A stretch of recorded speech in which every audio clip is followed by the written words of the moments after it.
দক্ষিণ মহানগর কিশোরগঞ্জ জামালপুর শেরপুর নেত্রকোনা জেলা বিএনপির সভাপতি সেক্রেটারি এবং আহ্বায়ক যুগ্ম আহ্বায়ক সহ এবং জাতীয় কমিটি যুবদল ছাত্রদল স্বেচ্ছাসেবক সহ বিভিন্ন সহযোগী সমাজের সম্মানিত নেতৃবৃন্দ, বিভিন্ন এলাকা থেকে আগত উপজেলা পৌর বিএনপির নেতৃবৃন্দ, অন্য সহযোগী সমাজের নেতৃবৃন্দ, সাংবাদিক বন্ধুগণ, আসসালামু আলাইকুম।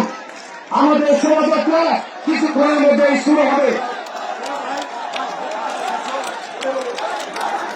আমি বক্তব্য রাখবো না।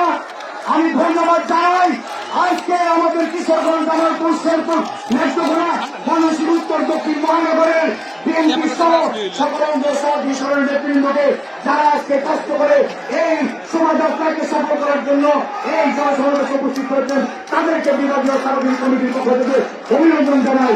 আর বলতে চাই, আমরা রাজপথে ছিলাম আন্দোলনে, আজকে আমরা স্বৈরাচারকে বিদায় করেছি। স্বৈরাচারের দোষর এখনো বিদায় হয় নাই। আজকে সজাগ থাকতে হবে, ঐক্যবদ্ধ থাকতে হবে।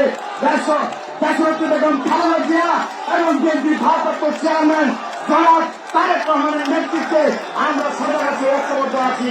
ইনশাআল্লাহ মানুষের ভোটের অধিকার যতক্ষণ পর্যন্ত ফিরে দিতে না পেরেছি ততক্ষণ পর্যন্ত আমরা রাজপথ ছাড়বো না। আমরা বিএনপি ভারপ্রাপ্ত চেয়ারম্যানের পক্ষ থেকে বলতে চাই, রাজপথে থাকতে হবে, ঐক্যবদ্ধ থাকতে হবে। আবারও সবাইকে ধন্যবাদ জানিয়ে আমার বক্তব্য শেষ করছি।